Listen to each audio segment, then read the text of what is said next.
Hi everybody, Al the Psych here, doing another recording, and this is going to be about body language. Read a book a while back about body language by Barbara and Alan Pease. It was 2006, maybe, something like that. Again, I'm just going to give you some information, my viewpoints on it, my notes. Who knows how accurate I am? So I'm going to leave it up to you guys to double check everything. Okay? So, but there's some interesting information in the book. Just body language in itself, I think, is kind of fun to play with. Now, one of the things I wanted to mention right off the bat that I'm glad they mentioned in the book is that you have to be careful not to put too much interpretation into just one indicator that might mean something. I think the book mentions like you can tell a liar if they're covering their mouth when they're talking or something like that. Okay, come on. One indicator like that is not necessarily going to give you that information. In fact, I think there's information out there. This is if you really want to detect a liar, you have to kind of be able to interpret micro expressions on people's faces. But again, you guys can kind of look into that information about micro expressions.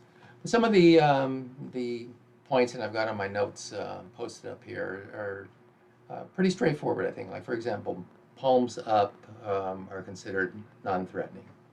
It's like if somebody's got a gun at you, typically you think of, your palms being exposed and palms up. It's no big deal. Get your palms up, everything's cool.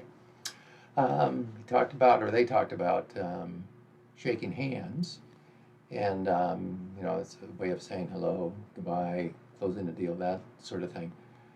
But in their estimation, how you place your hand, can be a power position versus a submissive sort of position.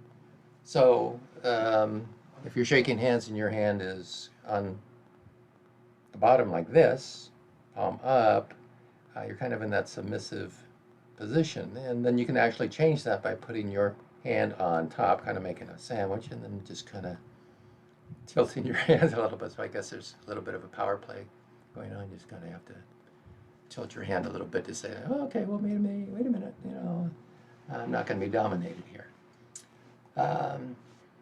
Take it for what it's worth. If you think it's a valid point or not, I'm not really sure. But that's what I've read in the book.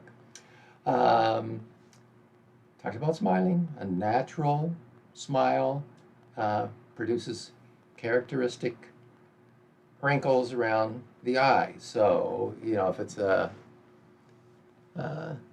smile that's not really natural, it's kind of like forced. It might be something like, well, apparently I wrinkle no matter how I smile.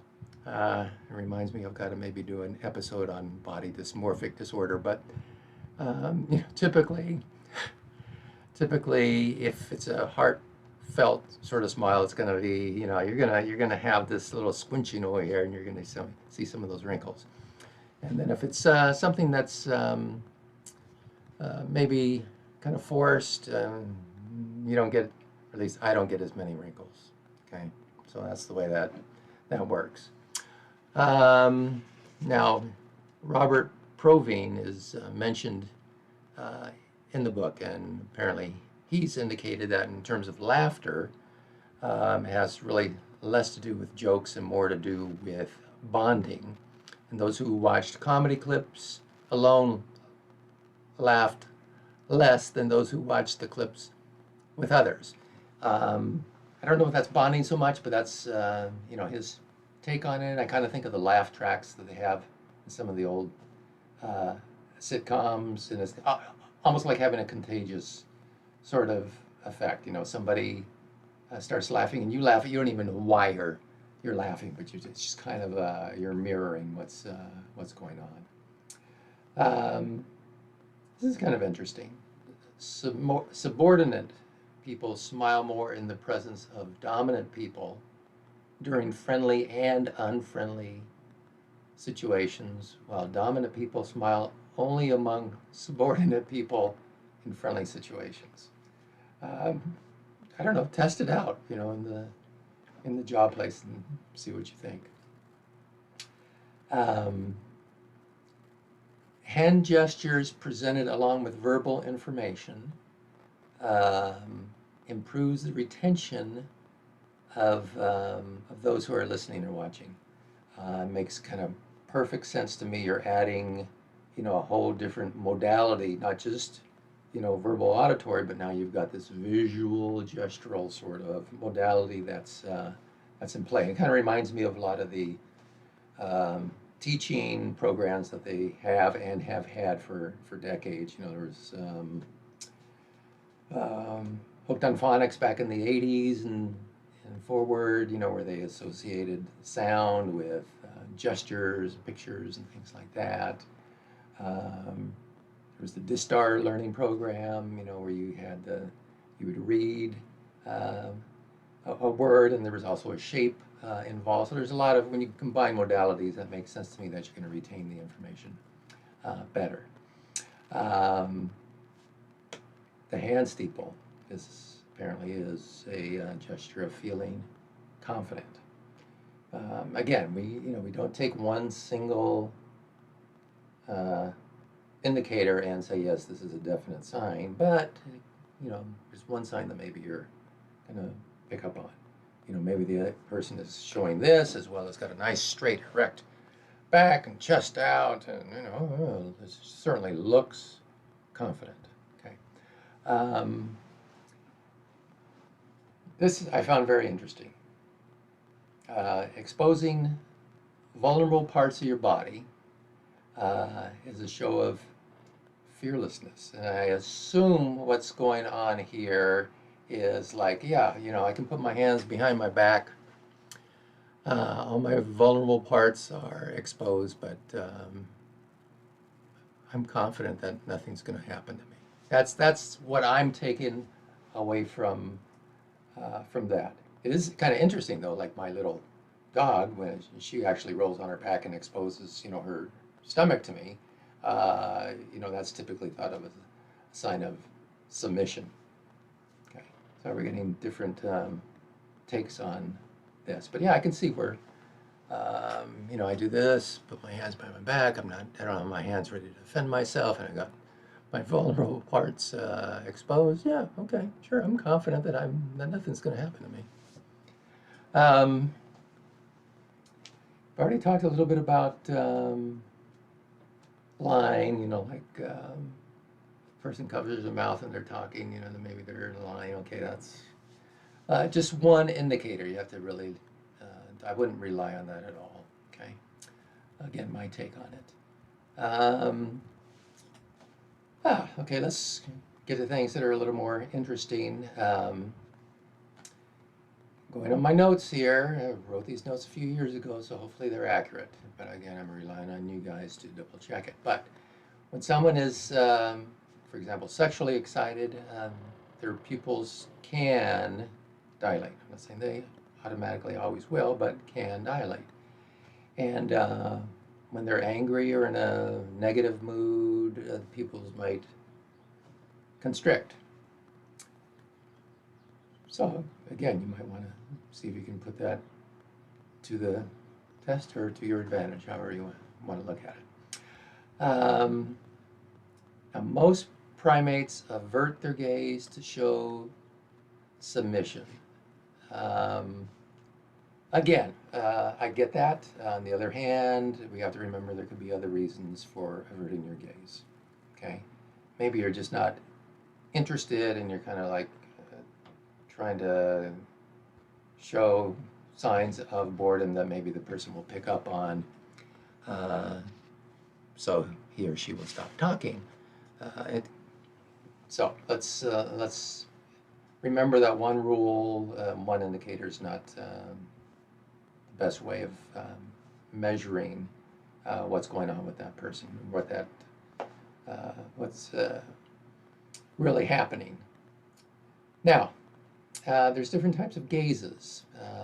There's the social gaze, and that's where you're looking at the areas of the the eyes, the nose, the mouth, kind of like a triangle shape. That's just a social gaze. Um, then there's the intimate gaze. So it's going to include this, but it's also going to include lower parts. Men and women will look down. They'll look at their chests, and if you're actually looking at somebody from further away, maybe across the room, you're going to look at the whole body basically. Okay. Again, done by women and done by men. The power gaze, you're looking at the areas of the eyes and the forehead. And then there's the power stare. So you're not blinking while you're making eye contact. I can't do that anyway because I wear contact lenses, and if I don't blink, it starts to bother my eyes. So again, I'm not going to be doing that, but some people will be able to hold their gaze and look, and maybe it's a kind of like an intimidation factor or a power play, something like that. Extending gazing, depending on how you do it, can actually create intimate feelings. That's not a power stare. It's more like, I'm looking at you and I'm showing interest in you, and I think I see this in the movies where maybe the person tilts the head a little bit, nods. So I think there's a lot more than just the gaze, but there's a lot of the other surrounding body language to indicate or create intimate feelings, maybe leaning in a little bit, just getting in closer proximity. Okay, now this mentions hugging, and I thought this was interesting. So if you're hugging and there's a pat on the back, basically that's indicating that, okay, hug's over. Pat indicates we're done. And I'll end up with a couple of things that I think are really important. They mentioned how just nodding your head can elicit positive feelings in you, and I get that. There's some research where it talks about if you smile and you're actually activating the muscles that you use when you smile, well, that kind of triggers just feeling happy, because when you feel happy, typically you might smile. And there's even been some research where people will hold pencils, or pens, not that way in their mouth, but this way. And if they do that for a little while, because they're actually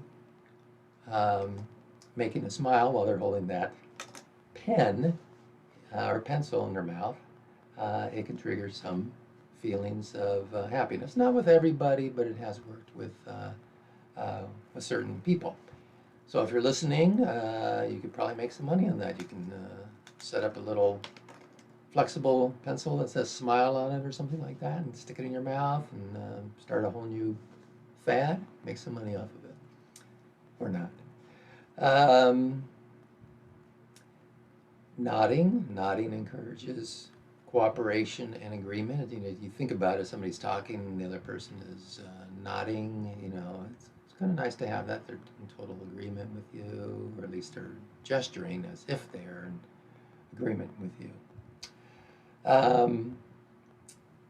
Mirroring makes others feel at ease and is a good bonding tool. And I'm going to actually do another presentation on this, because if you've read, was it Grinder and Bandler in NLP, Neuro Linguistic Programming, they talk about that. I think actually Tony Robbins, the guru, has incorporated some of those behaviors into how he's actually operated, where you're talking to somebody and you want to kind of get on their same wavelength, and if they put their hand and their head in their hand like that, then you kind of do the same thing, and you kind of get in sync. And then if they talk slowly, then maybe you'll talk slowly and you'll get in the same cadence with them, and then you kind of just get in sync with that person. That kind of helps as a bonding tool. And a lot of really good salesmen and salespeople know to do that. Okay, Almost done here.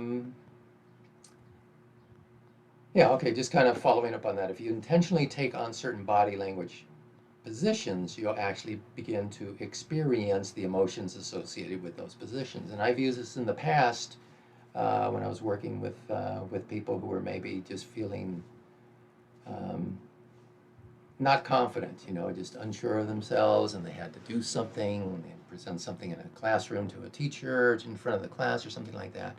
So we'd practice. I remember I had this one girl where, you know, she kind of would slouch, and she was like, no, unsure, I got to do this one presentation, blah, blah, blah. And I'd have her stand up and have her sit straight, and I'd have her jut her chin out like that, and I'd have her practice it. And, you know, at first she was kind of laughing and everything, but she did it and she felt better and handled the situation, I think, in a better way than if she hadn't worked on doing that.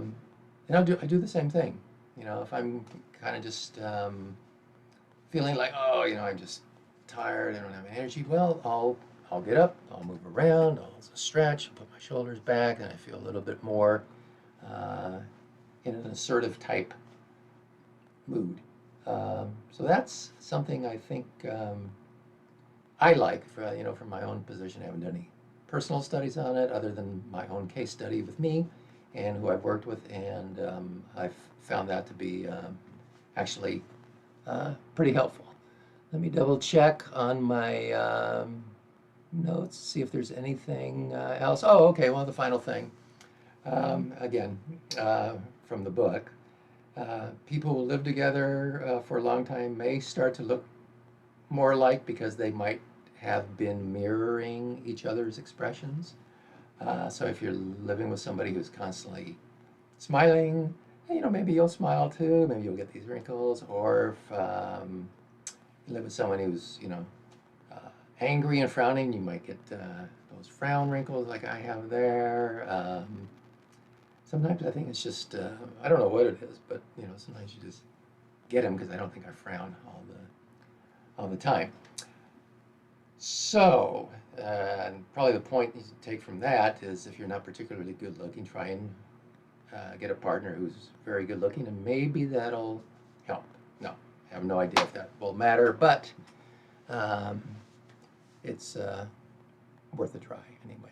So, okay, that does it for today's session, and I'll come up with something else with some more trivia. Remember, this is informational purposes only. You double check to see if I've got it right or got it wrong. If you want to put a comment, go ahead and do it. Just be nice about it. And we're done.